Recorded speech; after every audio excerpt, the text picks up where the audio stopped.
Mirëmbrëma të nderuar shikues të PIS TV-s, mirë se po takohemi edhe sonte tek emisioni e thëna e pathën.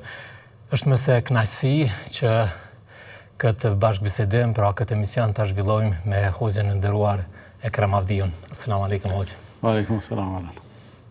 E thash është kënaqësi sepse po takohemi në javën e dytë, pra njërën pas tjetrës. Padyshim se për mua sigurisht se është nder të trajtojmë edhe një aspekt po aq të rëndësishëm si ai javës të kaluame. Do flasim hoxh për një temë e cila padyshim se e preokupon besimtarin kudo qoftë ai. Merr me vete atë që peshon. Pse Kurani kaq shumë e përshkruan këtë vlerë dhe këtë virtyt që shpesh ditën e gjykimit, pra dhe momentin e peshimit të veprave e përmend pikërisht në lidhje me çështjen që sonte do e trajtojmë. Bismillahirrahmanirrahim. Alhamdulillah wassalatu wassalamu ala rasulillah. Për një mend ai që e ka zgjedh titullin, ty apo kush do të qoftë e ka zgjedh mjeshtrisht, për shkak se sikur të ishim në ndonjë udhëtim i cili destinacion përfundimtar e ka një stacion të kësaj bote, atëherë merr me vete atë që peshon s'do të kishte kuptim. Për arsye se mbase do të duhej me rregullu, merr me vete atë që ka vlerë. Për shembull, ne kur nisemi në rrugë, ndoshta kemi dëshirë të marrim shumë gjëra mirë, po i barem disa që na duket se janë të domosdoshme, ndërsa në atë pjesën që nuk ka peshë të madhe në kuptimin fizik edhe material, marrim të holla ajo që ka vlerë. Mirë po, duke qenë se udhëtimi ynë megjithatë si besimtar e përmendet në fillim fare mirë, si besimtar udhëtimi ynë ka një destinacion të përtejshëm, që është xheneti dhe pjesa finale, vendimtare e udhëtimit tonë ka të bëjë me botën e përtejme. Një prej momenteve të botës së përtejme dhe të ditës së gjykimit të ringjalljes është edhe peshimi i veprave. Atëherë këtu del në për një mend mesazhi shumë i mirë, i bukur i kësaj, merr me vete atë që peshon rand, ku në peshorën e veprave të mira. Për arsye se është një pothuajse në nivelin e retorikës, një mesazh kuranor, pra që përsëritet disa herë në Kur'an, ku Allah i madhruar e përmend peshorën e veprave si diçka konkrete, e që i ngjan kuptimisht, jo në kuptimin e dukjes se hala se kemi pa e besojmë, por kuptimisht i ngjan aty në peshorave klasike me dy anë. Sigurisht. Kur kemi mat, jemi mundu me balansu, ndërsa në botën e përtejme na nevojitet që njëna anë të peshoj, ajo është ana e veprave të mira, padyshim. Kështu që merr me vete atë që peshon rand prej veprave të mira, në këtë rast është mundësia më e mirë, është mundësia e mrekullueshme, dhe posaçërisht kur e kemi parasysh se ne megjithatë jetojmë në këtë jetë, po jetojmë relativisht shkurt. Relativisht shkurt edhe me ato që na duket neve. Tash në moshën që e kam unë, në moshën që e ke ti, sigurisht që pajtohesh se ajo që ka kalu ka ikë shumë shpejt. Po nëse Zoti na jep ymër, mas 10 vjetëve ta bëjmë sërish këtë bisedë, prap kemi me e pa se mes këtyre dy bisedave edhe këto 10 vitet kanë me ikë shumë shpejt. Veç pritja është e gjatë, ndërsa koha kur kalon na duket se ka ikë shpejt.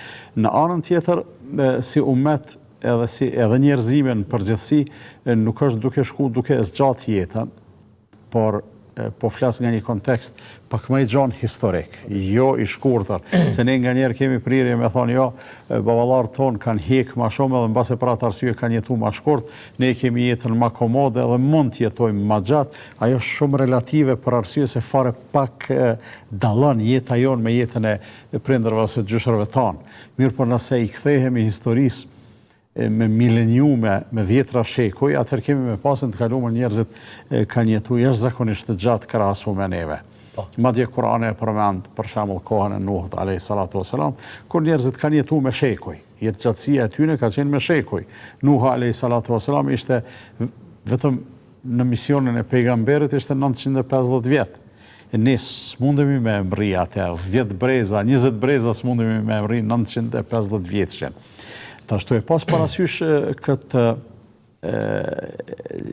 jetë, se s'po më e quj jetë gjatësi, e të them e shkurtër, por këtë jetë kësisoj të shkurtër, atër s'ka dyshim se kemi nevoj që të njëjtën, pra këtë shkurtësi, ta kompenzojmë jo me shumë vepra, edhe pse do të ishte e mrekullueshme funit, edhe shumë vepra me bo, mirë po dirisa s'kemi kohë me bo shumë, atër duhet të godasim me goditje të fuqishme. Sigurisht. Edhe veprat që i bojmë, duhet t'i bojmë vepra goditse, që në një farë mënyre në bagazhin tonë, pastaj ta kemi një peshë, e cila në botën e përtejme do të na mjafton që ta t'i kalojmë provimin. Në këtë rast, masi veç e përmenda, të mos mbetem borxh, masi e përmenda jetën e shkurtër tona. Kompenzimi mund të bëhet edhe duke i shfrytzuar mundësitë të cilat Allahu i plotfuqishëm dhe i gjithëmshirshëm na i ka dhënë neve si ummet. Na i ka dhënë disa kohë, disa sezona, disa ditë net, që veprat në ato ditë dhe në ato net ka një vlerë jashtëzakonisht të madhe. Pastaj na i ka dhënë disa mundësi ku ne mund të veprojmë pak e të shpërblehemi shumë. Pastaj na e ka dhënë edhe një mundësi tjetër që në një farë mënyrë nëse arrim që motivin ton ta fisnikrojmë, ta rregullojmë, ta qartësojmë, ta dëlirojmë, ta bëjmë të pastërt, atëherë edhe me synimet tona dhe me njetet tona ne mund të arrim madje atje ku ndoshta nuk na çojnë këmbët tona, atje ku ndoshta nuk na çojnë veprat tona, mund të mos mjaftoj bagazhi i veprave, por për shkak të dëshirave të sinqerta që i kemi pas, për të bërë shumë më shumë, në pamundësi, jam shumë i bindur që Allah i madhruar gjithsesi do të na shpërblej. Kjo për shkak se funit Allah i madhruar për veprat tona dhe nuk ka nevojë as që i ka kërkuar ato për vete, i ka kërkuar ato për neve. Dhe në këtë situatë Allahu pastaj na tregon se e pranon edhe veprën që mbase nuk e kemi bo formalisht bashkërejt si duhet, me gabimet e mundshme që janë njerëzore edhe të natyrshme, por mund të pranoj veprën edhe atëherë kur na vetë ndoshta nuk e kishim pranu. Po e marrë një shembull thjesht valon, e kemi diskutu gjatë muajit Ramazanit, diskutohet shumë kjo temë. Për shembull, nëse gjatë ditës kur je agjerueshëm, harron se je agjerueshëm, do të thonë të ikën në vëmendje për një çast edhe e kap një gotë ujë edhe e pin. Çka ndodh me atë ditë të agjerimit? A prishet? Përgjigjja është jo, nuk prishet. Pse? Për arsye se përgjegjësia jonë është e lidhur me kompetencat tona e ne s'kemi kompetencë në mbamendjen dhe harresën tonë. Harrojmë, ham ose pim, agjerimi nuk prishet. Madje, sqarimi që e ka dhënë i dërguari sallallahu alaihi wasallam është aq i këndshëm, as tërheqës, sa që thot, le ta plotësoj atë ditë në cilën ka hangër edhe ka pi nga harresa ose nga mungesa e vëmendjes, nga se Allahu i ka dhënë me hangër edhe me pi. E tash ne kur diskutojmë, unë i them shpesh njerëzve, edhe xhamatit, po edhe në komunikimet e këtilla, sikur se është ky emisionet të ngjashme. Ju them ne derisa shqetësohemi edhe pyesim, për shembull thirr dikush edhe pyet hoxhën, thot, gabimisht kam hangër, a e kam prish? Çka e shtin me e bo këtë pyetje? E shtin me bo fakti se ai vetës nuk ja kish bo të vlefshme atë ditë. Po, sikur në vjetë po. Po, sikur tjetë për neve, ne si ja kishim pranu vetës atë ditë të agjerimit. Këshëm thonë, jo, korekte është që këtë ta kompenzojmë, po për shkak se e kemi bo prej harresës, hajtë mos nuk do të ngarkojmë vetën me gjuna ose me përgjegjësi. Me këtë dua të them se Allah i madhruar atë shumë na jep, atë shumë na ofron, atë shumë regjistron prej neve, sa që vërtet ne nuk do t'jeshim gjendje as të zgjedhim, as të lypim gjonat këtilla. Përveç kësaj e kemi edhe mëshirën e Allahut fuqiplot aty ku veprat e mira, sidomos kur i bën ndonjëri prej neve, ato regjistrohen shumë fesh. E pakta 10 fesh, deri në 700 fesh. Ka vepra që nuk regjistrohen me numër, me sasi të caktuar, me llogari të caktuar, të paktën jo me llogari njerëzore. Për shembull, një prej tyre është sabri, durimi, për cilin thot Allah i madhruar, innema yuwaffa as-sabiruna ajrahum bighayri hisab. Durimtarët nuk shpërblehen ndryshe, përveç se pa llogari. ose mund ta përkthejmë këta jetë edhe ndryshe. Askush përveç durimtarëve nuk shpërblet pa llogari. Do të thonë ka shumë. Që do të thotë se për një mend kemi shumë mundësi që me vete të marrim atë që peshon rand, edhe pse në bartjen e saj ne nuk kemi mundim. S'kemi lodhje. Nuk na ajo që mund të na lodh, eventualisht edhe mund të na rëzoj, ose ajo fjala më e vrasë të na e thyej kurrizin, janë vepra të këqija. Edhe sa të voglat që t'jenë, ato janë të tepërta. Ndërsa këto të mirat, për një mend peshojnë rand, mirë po transportin e tyre, deri atje ku na duan, nuk e bartim ne brengën e bartjes së tyre. Allahu i madhruar është ai i cili i qet në ta. Hoxhë, duke ju dëgjuar me vëmendje, pra në këtë hyrje që bët pikërisht në lidhje me atë se besimtarit duhet të fokusohet te marrja e gjërave që peshojnë, kuptohet për destinacionin final.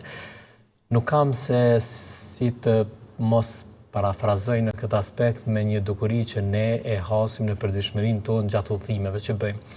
Të gjithë ata që e frekuentojnë aeroportin dhe i qasën aeroplanit, çdo udhëtar ka të caktuar peshën e bagazhit.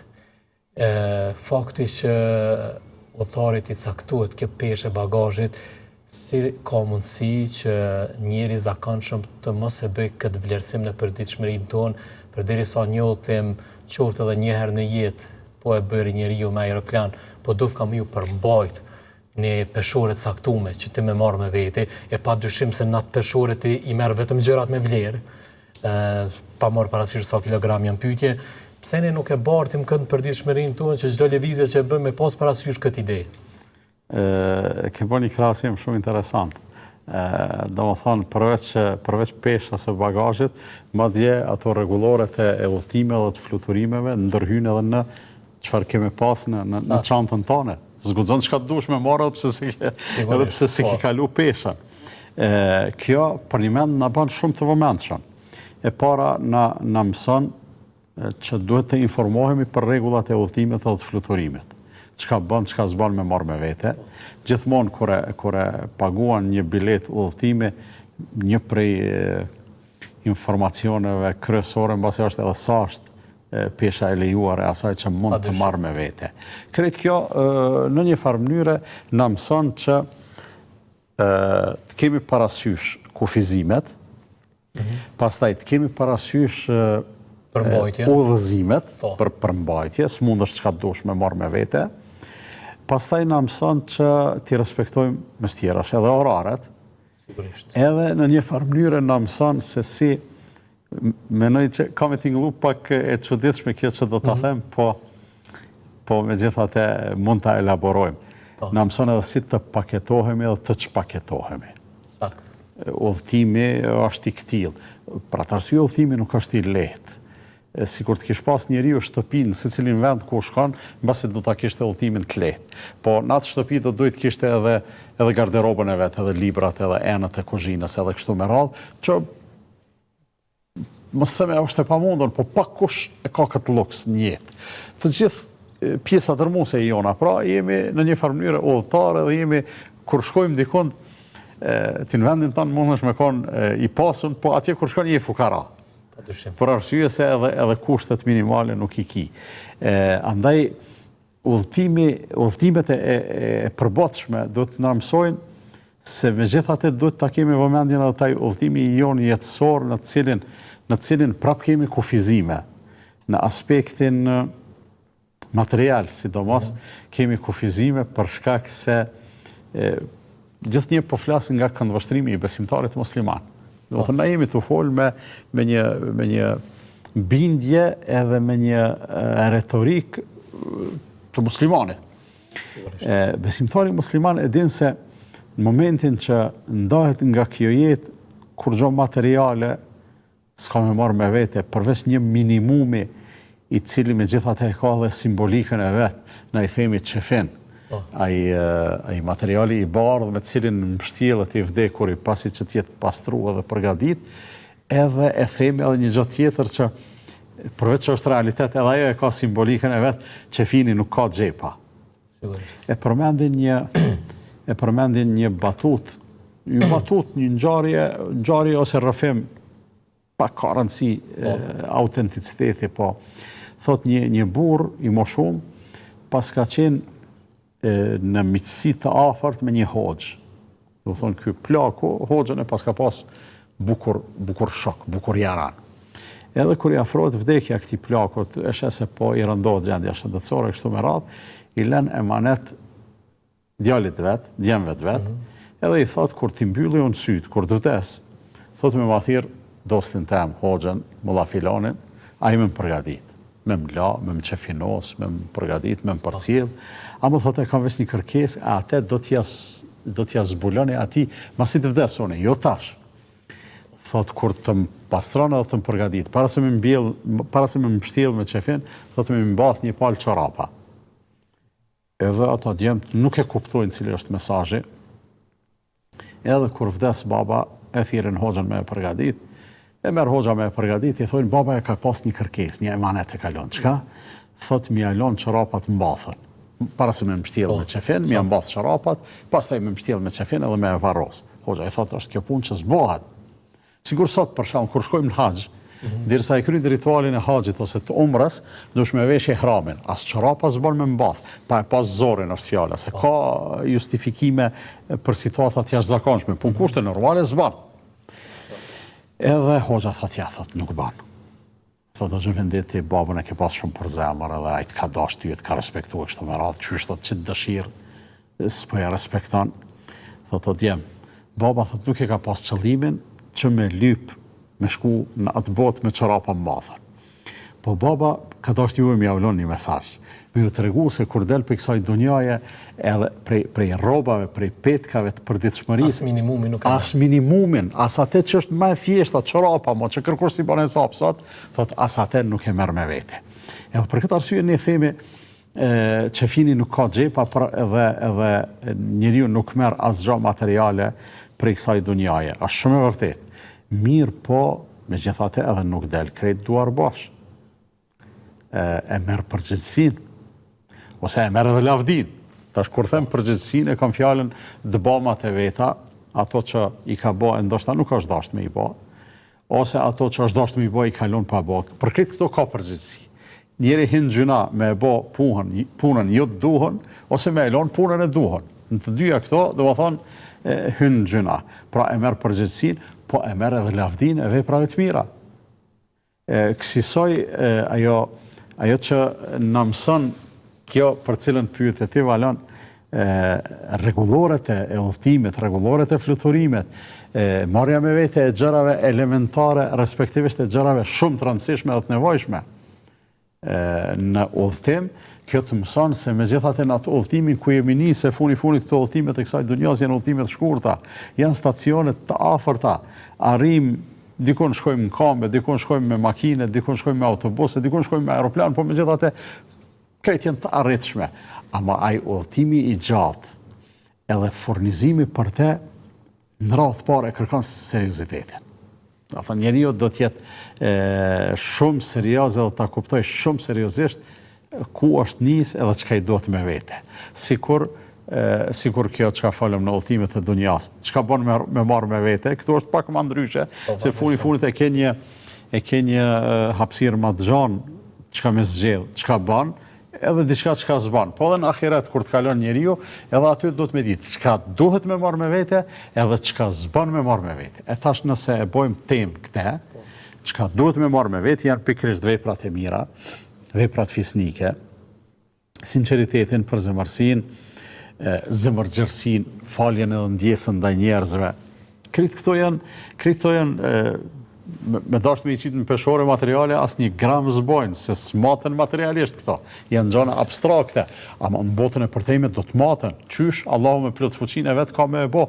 Janë gjëra cilat ne nga njëherë nuk e po menoj edhe vetë në këtë dunja duke qenë, nuk e dim se si matin, po nga njerë kur nuk na funksionon internetin në shtëpi për shembull, a e ke pa vinë ata teknikët e internetit, edhe me aparaturën e vet e matin se çfarë shpejtësie ka interneti. Unë për veti se di ç'është funksionon.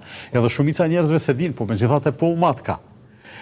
Kjo është një dëshmi e thjeshtë, si shembull e mora, që edhe atë çka e mendojmë, edhe atë çka e dëshirojmë, edhe atë çka e dashurojmë, edhe atë çka e synojmë e nuk e arrim dot, krejt ato kanë me u paketu në një mënyrë të caktume edhe kanë me u matë.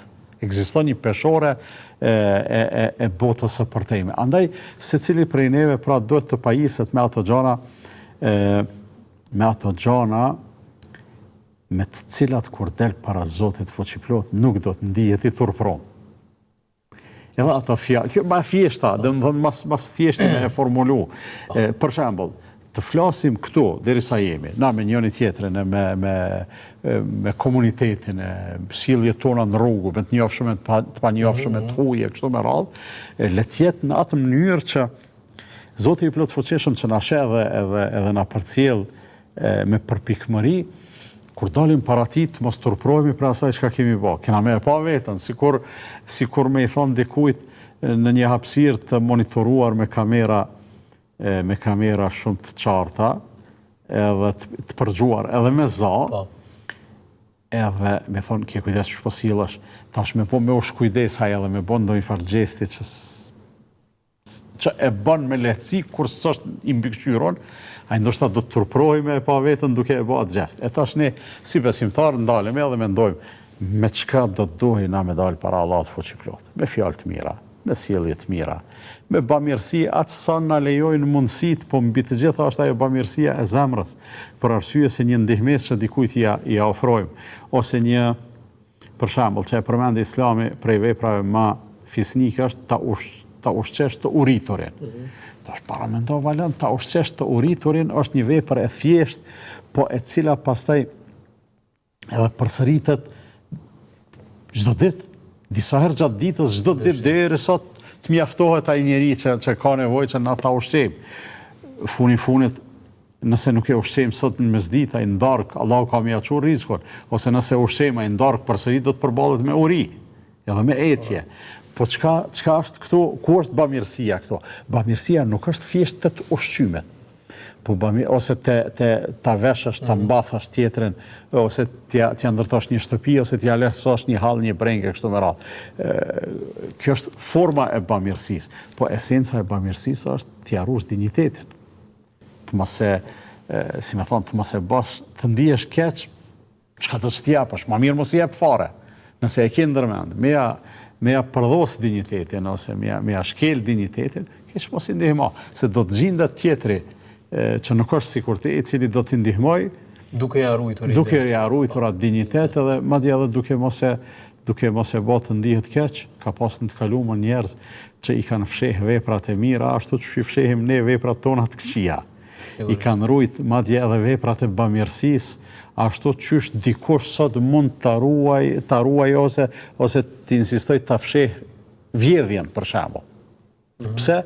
Për disa arsye. E para, ata e kanë pas shumë të rregulluar me motivin për çka jam të e bë këtë punë për Zotin. Apo më shes Zotin nëse këtë punë e bëjnë natën derisa s'ka dritë, po në rregull që ka. Domethënë, nuk ai i cili është i përzemërt, edhe në rastin e temës që po flasim, ai në një farë mënyrë brengën kryesore e ka qysh po e sheh Zoti tu vepru. Qysh po paraqitesh ti para Zotit. Edhe nëse qëto e kalon atë provimin edhe ngritesh, kime dalë para Zotit edhe kime marrë me vete veprat që kanë pesh. Edhe udhëzimi, ana tjetër e udhëzimit, se e zgjata pak si shumë, është ajo pjesa që edhe çka s'bën me marrë me vete.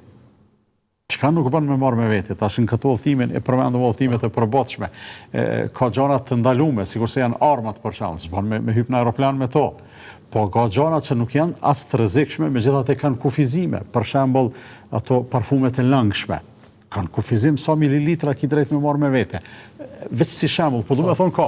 Edhe me thonë ka kufizime me çka bën me dalë, me çka s'bën me dalë, edhe pse kërkosh të ndalë të vori me thonë ja ti s'ki me hinë varë se pas ke gjona të ndalume. Jo, ama kur del atje e shese e ke marrë me vete një barë prej cilës edhe pse shumë do të dëshirash, po s'ki mundësi të lirohesh. Kështu që derisa jemi këto, derisa jemi në këtë botë, derisa i dëgjojmë fjalët edhe udhëzimet e të Madhit Zot, i dëgjojmë edhe udhëzimet e të përzgjedhurit të tij, pejgamberit Muhammed sallallahu alaihi wasallam, kemi mundësi për një mend të përgatitemi ta kompletojmë një bagazh të mirë që kur do që i mbyllim sytë, për arsye se udhëtimi i ahiretit e ka dhe një të veçantë, aty nuk ka spontan edhe i papritur edhe s'ka aty rezervime edhe orare të caktume. Asnjëri prej neve nuk e din se kur do t'i vi thirrja për me shku, edhe kur të vjen thirrja s'mundesh me e shmang, s'mundesh me ikë. Nuk është thirrje ushtrisë. Absolutisht. Hoxha, a është pikërisht ky peshim i veprave pra në botën e përtejme fakti kryesor që ndoshta të gjithë të vdekurit do ta dëshironin një ringjallje të çastit për të bërë një vepër të mirë. Do të thotë një kthim mrapa në dunja. Pikërisht një mundësi të artë, qoftë për të kompenzuar namaz, qoftë për bërë vepra të mira, qoftë për të zhvilluar sadaka, qoftë për një fjalë të mirë në raport me familjarin, me shokun, me mikun. Do të thotë a është aspekti kulminant pikërisht ky peshim që njerëzit mund ta parashtrojnë këtë kërkesë. Do të thoya që po, edhe kur themi po, gjithsesi mbetemi borxh me elaboru.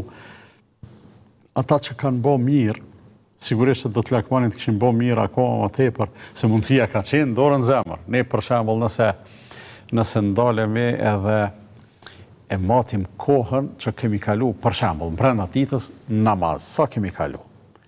Nuk besoj në situata normale, një namazli rregull që i fal 5 kohët, përfshi edhe sunetet edhe nafilet, nuk e kalon një orë, në mesin 24 orëve. Edhe kur dalim e shohim çka ka përgatit Allah për ata që e falin namazin, do të donim sikur të shim fal 2 orë, ose 3 e 4. Kështu që edhe ky korekti, i miri, i kujdesshmi, nuk ngopet me mirësinë e Allahut, padyshim edhe sikur të i jepej mundësia të kërkonte, do të kërkonte kthimin për me bërë ndonjë vepër të mirë. Për shembull, pejgamberi sallallahu alaihi wasallam thotë, do të dëshiroja të vritem në rrugën e Allahut. Pastaj të ringjallem për të vrasë sërish. Të ringjallem për të vrasë sërish. S'do ta kërkonte madje kthimin i dërguari i Allahut as për namaz, as për diçka tjetër, por për të rënë dëshmor për kauzën e drejtë dhe të mirë, për ta fituar kënaqësinë e Allahut fuqiplot.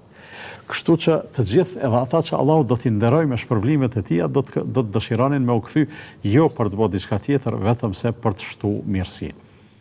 Edhe në anën e kundërt, ata që për shembull në surën El Mu'minun, Allahu i madhruar e përmend, thot kur u vinë aty në melekët tanë për t'u marrë shpirtin, ata thonë o Zot na kthe edhe një herë, lealli a'malu salihan fima tarakt, në mënyrë që të bëj mirë në ato që i kam lanë. Do të thonë, është dashur me bëj mirë, po i kam lanë pa bëj mirë. Atë i vetëdijshëm. Jo, tash u bëj i vetëdijshëm, se atëherë s'ka qenë i vetëdijshëm, derisa ka pas mundësinë e parë. Edhe ajo mundësi nuk i jepet gjithsesi. Ose edhe i sprovuari, mbase do të dëshironte sigur të ishte sprovuar edhe më tepër, vetëm për të merituar edhe më tepër shpërblim prej Allahut fuqiplot. Në të gjitha këto, pra, sigurisht do të ekzistojë një keqardhje te secili njeri, te besimtarët do të jetë një keqardhje e lehtë, thjesht veç ju jetë merak, sigur të kishin bë hala më tepër mirë. Aspektin sasior. Mirë po, ata tjerë që nuk kanë qenë të këtill, ata sigurisht që do të ndihin keqardhje të thellë, por nuk do t'ju bëj dobi. Pse s'do t'ju bëj dobi? Sepseja jonë si njerëz është se Zoti ka thonë çështo, po kur hym pak me analizu, e shohim se veprat edhe ajo që Zoti vendos edhe zgjedh ka urtësi. Në mes tjerash urtësia e kësaj është se Allahu ja u ka dhënë një mundësi dhe Allahu e di se edhe sikur tu jepej edhe mundësia e dytë, e tretë, e katërt, ata sërish do ta çonin dam, nuk do ta. Por hoxha, në këtë mes ekziston edhe një mundësi e artë, nëse mund ta quaj ashtu. Si ndodh që disa njerëzve gjënohet pra t'ju shndrohen në vepra të mira, e kanë fjalën tek pendimi sinqert? Në surën Furqan janë një 2-3 ajete të fundit të surës Furqan,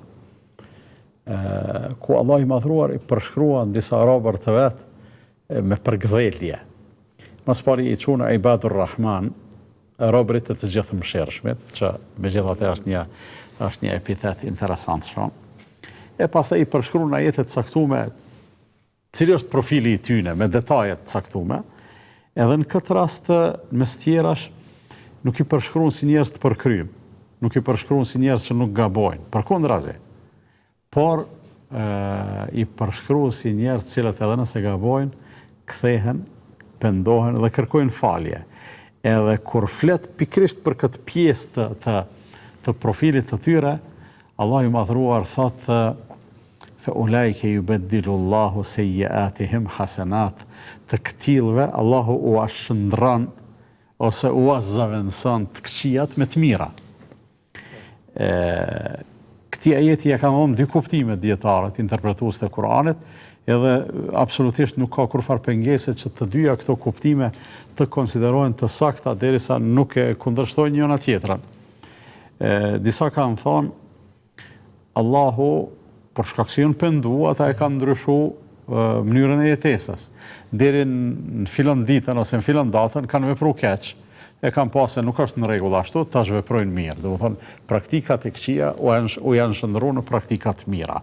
Veprat e këqija dhe veprat të mira e kështu me radhë. Kuptimi i dytë. Veç edhe kuptimi, ndërsa kuptimi i dytë është hala më shprezllanës edhe më jashës edhe më përgëdhelës. Thojnë jo, Allahu edhe ato të kalume që ka në kënd të këqia, për shkak se u penduan, Allahu ka mja u shëndrun në vepra të mira. Edhe kjo është e mrekullueshme. Sigurisht. Hoxha, më fal, por desha të ndërlidhem pikërisht me këtë që sapo e thatë, sepse sikur krijohet përshtypja që e kundërta e pendimit sinqert është syefaqësia. Nëse tek pendimi i sinqert, pra disa njerëzve gjinat u shndruan në vepra të mira, pra është edhe një grup mbase shumë i madh që do ta përjetojnë edhe këtë aspekt ku do t'ju ndodhe kundërta që veprat ju bën pluhur e hi pikërisht nga syefaqësia pra në këtë botë. Po ekziston edhe ky rrezik padyshim.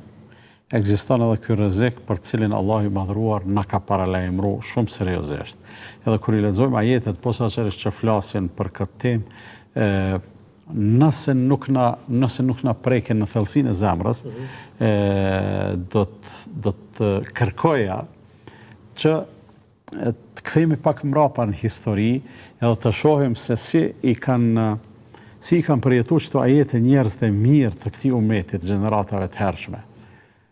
Pejgamberi sallallahu alajhi wasallam kryet tyre gjithsesi, po sahabët e tij, tabiinët e dietarët e umetit që në një farë mënyrë janë kandilat ndriçues për neve, e ka pas prej dietarëve që këto ajete paralajmëruese i kanë kuptuar edhe i kanë përjetuar skajshmërisht seriozisht, me seriozitet të veçantë.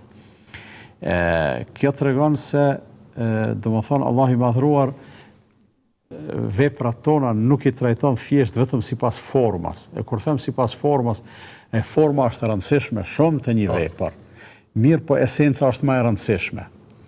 Që i bie një vepër të cilën Zoti e ka kërkuar prej neve, e ka kërkuar jo ta bëjmë do si do, ose sikur se të na teket neve, por do ta bëjmë ashtu si e ka kërkuar Allahu fuqiplot.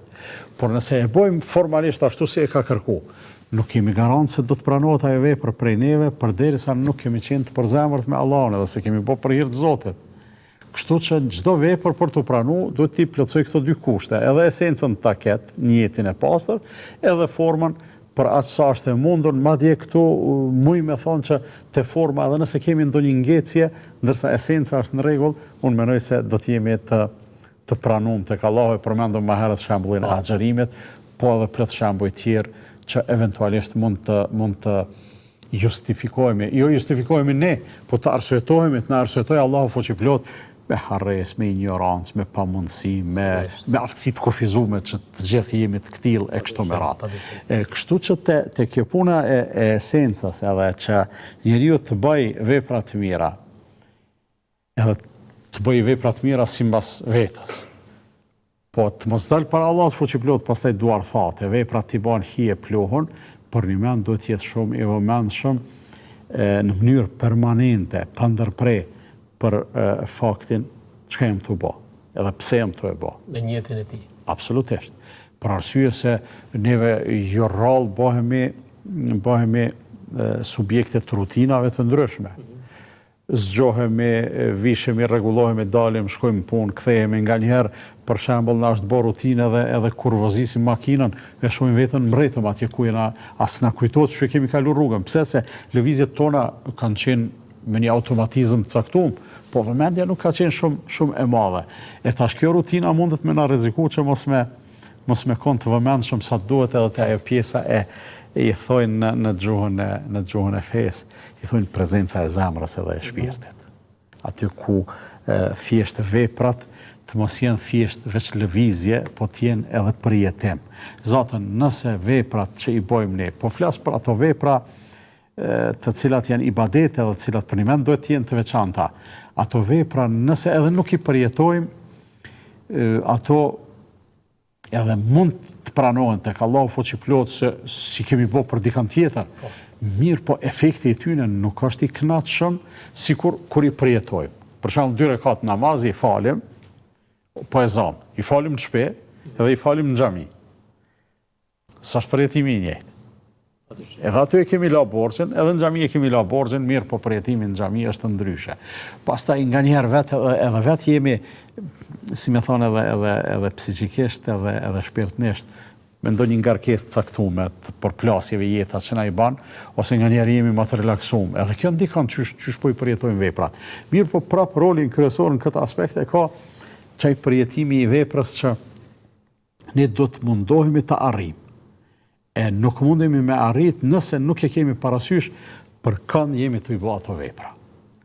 E kjo pastaj mundet edhe, se kjo vlen në mënyrë strikte kështu që po flas, për ato që janë ibadete. Këto vepra tjera që i bojmë, shkojmë punë, vim për i punës, dalim për relax, një shëtitje me base, merremi me sporto që këto të vynë sinceriteti, mirë po, nëse arrin të shpirtin tënd me e rregullu edhe me disiplinë deri në atë nivel, mundesh me një motiv të caktuar edhe këto me i shndru në vepra të mira dhe në ibadete. Për arsye se ti e bën jetën o Zot, unë kam nevojë me u relaksu.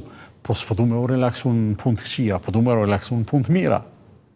Po du me pushu që me qenë një individ më produktiv edhe në raport me rrethin ku jam të jetu, po edhe në raport me ibadetin edhe obligimet që i kam ndaj teje. Po du me thonë, të besimtarja shumë e mundshme që me i rregullu me një jetë pastër të gjitha veprat e veta. Po që shkëputemi vetëm për pak për të rikthyer në pjesën e dytë, kemi edhe pak minuta me hoxhën drejt për drejt këtu në ekranin e PIS TV-s, me që rast edhe shikuesit tanë mund të bëhen pjesë me ndonjë pyetje apo preokupim që kanë.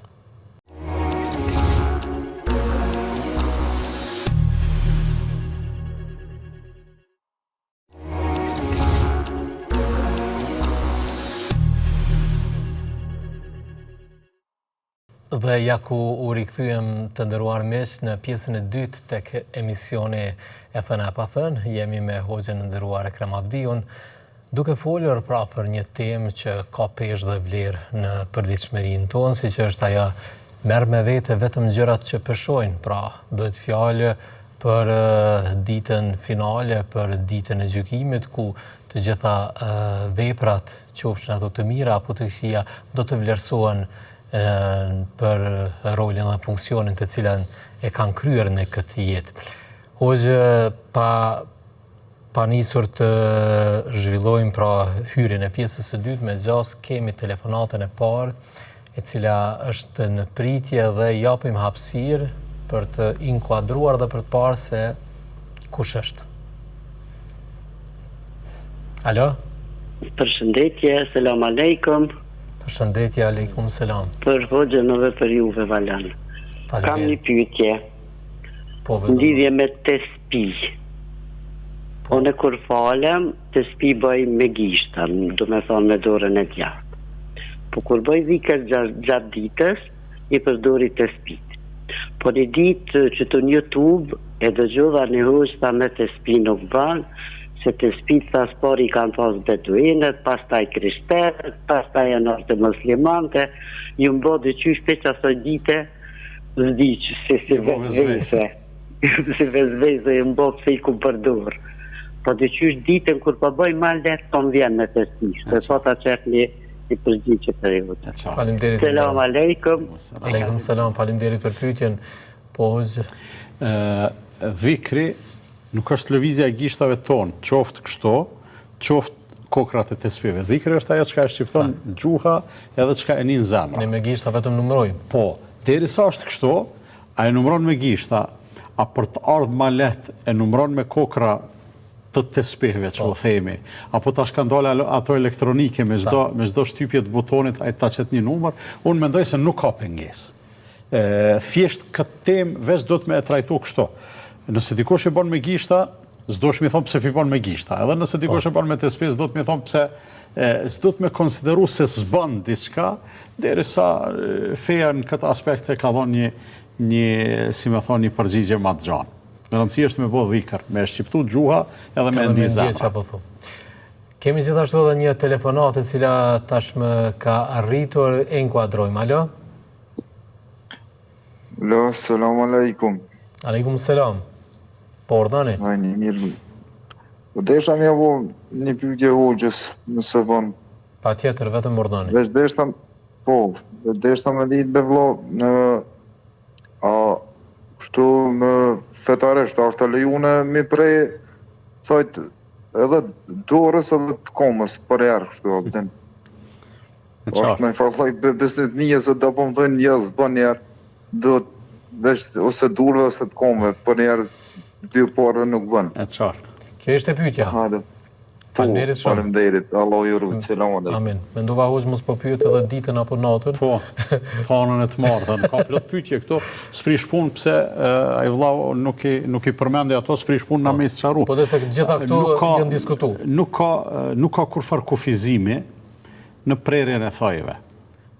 Domethënë prerja e thojve, sikurse ka ardhur në hadith, është prej shprehive të natyrshme të muslimanit. Sunen al-fitra. Do të thonë sunen, i thojnë shprehi, i thojnë edhe sunet, el fitre natyrshmëria. Do të thonë shprehive të natyrshme, është pastërti, është higjien. Kështu që njeriu i pret thojt simbas nevojës. Nuk ka madje as timing. Është mirë ditën e xhumë me e bo shprehi, puna e atij pastrimit general që e bojmë. Mirë po kufizimi është te 40 ditë që s'bën me lon ma gjatë se 40 ditë. Po me lon 40 ditë na e dim sa na bëhen thajt, kështu që domethënë nuk ka kufizim me i prej edhe të duarve edhe të këmbëve për një herë, nuk ka kufizim me i prej natën, edhe nuk ka kufizim me i prej ditën e martë. Domethënë bën me i prej për një herë vllai dashën, bën me i prej natën edhe bën me i prej ditën e martë, se për ditë të tjera s'kan dilema besoj shikuesit. Po është mirë që ekziston kjo formë e lehtësimit, sepse gjenerata janë rrit me këtë lloj kufizimi, qoftë në prerjen e duarve, po thënjve duarve të këmbëve, qoftë ditë saktuara, qoftë me lloj besnytni që mendoj se kozja na kanë kufizuar për dëshmërinë tonë. Unë mendoj që kur i vlerësojmë ato çësjet e ndryshme, ndoshta i shkon mirë me i pas parasysh edhe do rrethana. Unë mendoj se kur kanë thonë zbon mi prej natën, ndoshta për shkak se s'ka pas ndriçim të mjaftueshëm. Edhe i kanë thonë i prej ditën se mos po prehesh ose mos nuk kanë qenë edhe mjetet, unë e mbaj mend, baba jemi prej të thonë me bresk. I bresk të mrehtë ka pas, enkas për këtë punë, edhe me një lëvizje i prente. Tash, në kalumë ndoshta nuk kanë pas ato mjetet që janë që tash, edhe që shmjo mushme, edhe mos i prej natën se është gjuna. Gjuna është mundësia e lëndimet. Qartë. Gjithashtu edhe një telefonat tjetër, shojmë se e kemi në pritje.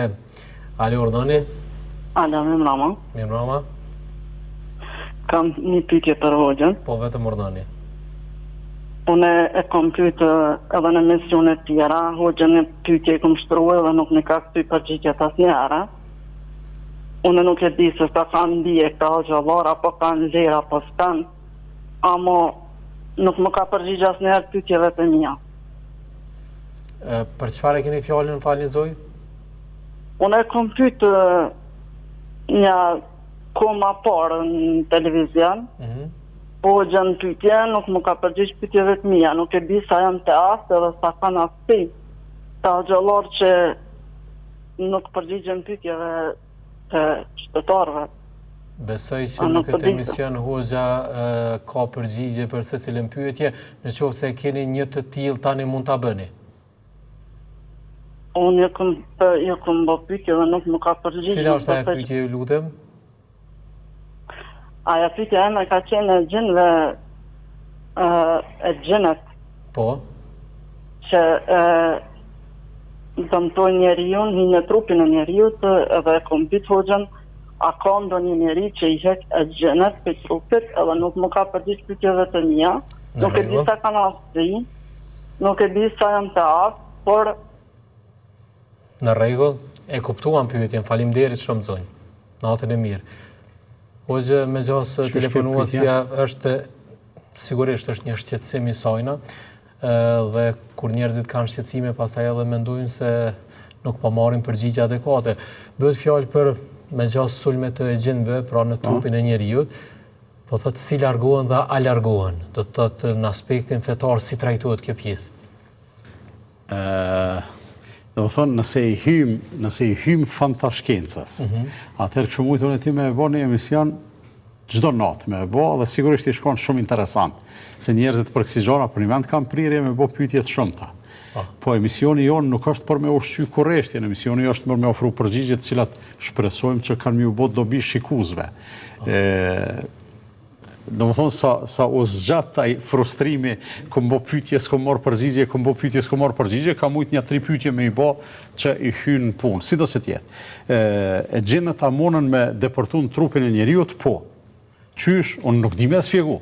Për çfarë arsye? Për arsye se kur një temë gjinë s'kom pa. Se janë format padukshme. Për arsye se për një vend padukshme dhe të pakapshëm. Kështu që nëse e parashtron një pyetje, ti pret nështë në sqarim kush e di çfarë me ta bo film të Hollywoodit, mirë po hoxha thot kaç se bazohet vetëm në ato çka ka informacione dhe dije. Po. Te pjesa e shërimit motra insiston që... Te pjesa e shërimit i kemi fjalë të Allahut fuqiplot. Kur'anin fammadh nëse e lexojmë ose e dëgjojmë ose na lexohet, na këndohet, padyshim që ka me e pas efektin e vet. Është dhikri përmendja e Allahut fuqiplot. Janë lutjet e ndryshme që Allahu më na ruaj prej çdo sherri. Prej çdo sherri, pa përjashtim. Pastaj në 2 suret e fundit të Kur'anit, kur Allahu na mëson çysh me kërku mbrojtjen e Allahut, minel gjinneti u nas. Të na mbrojë Allahu prej gjinëve dhe prej njerëzve.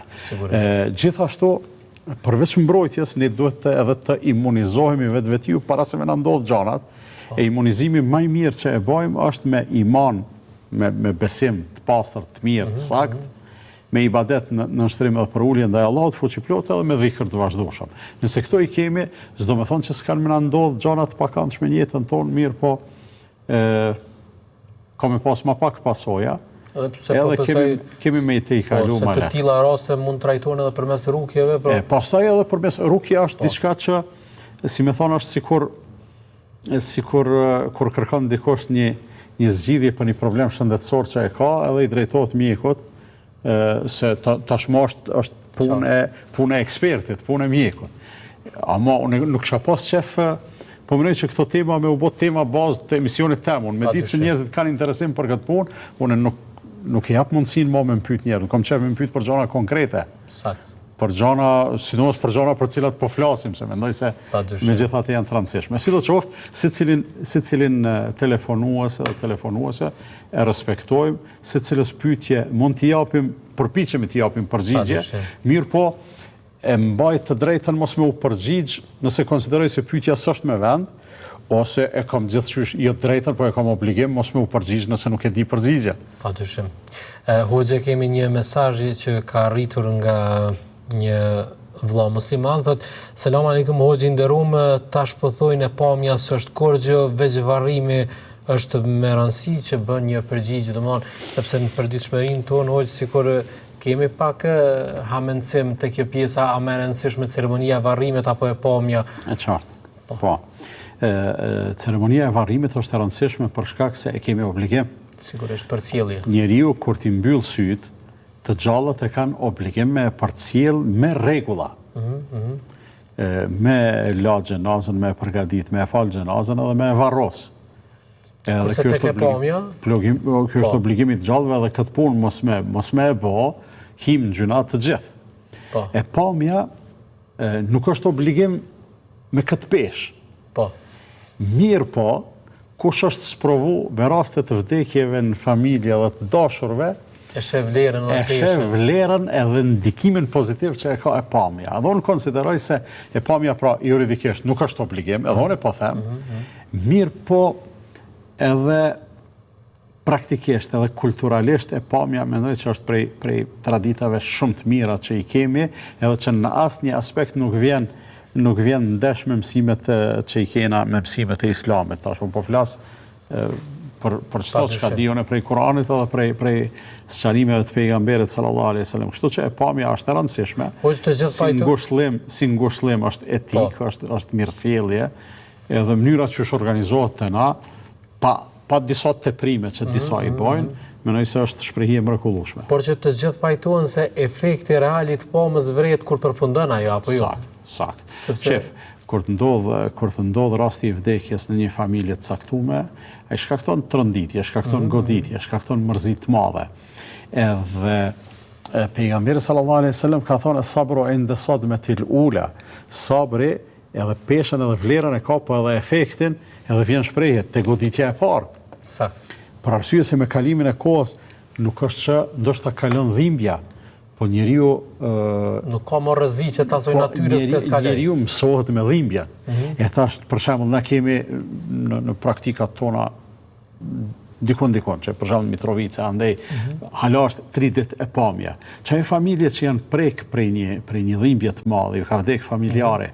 Ata për 3 ditë në një farë mënyrë janë të preokupuar që me organizu pritjen e njerëzve. Sakt. Vinë njerëzit me ngushëllu, vinë njerëzit flasin, krejt, jo veç hoxhallarët, po krejt ku shkon me pa, mundohet fjalët më të mira që i ka me ngushëllu atë që është i prekon edhe që është në mërzi. Edhe brenda këtyre 3 ditëve, ai bajagi forcohet, i jepet një infuzion i fortë, në ditën e 4 kur njerëzit më nuk vinë, ai më veç është i përgatitur me vazhdu jetën, me atë mërzi dhe me atë pikëllim që e ka. Kështu që unë mendoj se e pamja si shprehi e mirë nuk do të largohet prej praktikave tona. Për arsye se ka shumë efekte pozitive, jo vetëm në kuptimin e ngushëllimit e kështu, po ka dhe efekt social jashtëzakonisht mirë. Të shpresojmë se do të ruajmë si vlerë, qoftë si aspekti fetarisë, por edhe në aspektin kombëtar si traditë shqiptare. Hoxhinderum të falenderoj shumë për këtë gati 1 orë bashkëbisedim të ngratë dhe miqësor dhe duke munduar maksimalisht të trajtojmë pra këtë aspekt i cili nuk ka se si të mos e prek përditshmërinë e një fetari, e një muslimani. Ishte kënaqësi valon që bashkëbisedum edhe me juve, edhe me shikuesit tanë, edhe si zakonisht koha po ikën shpejt, po mundohemi me e thonë atë që e ndim, nuk ja qëllojmë gjithmonë, për arsye se i pagabueshëm është vetëm Allahu që plot. Sigurisht. Ju falenderoj shumë. Faleminderit Hoxh. Të nderuar shikues, kjo ishte thëna e pathënë për këtë javë. Ju falenderoj shumë për vëmendjen dhe për inkuadrimin që bët. Shpresojmë inshallah të shihemi edhe javën e ardhshme. Deri atëherë, asalamu alaikum.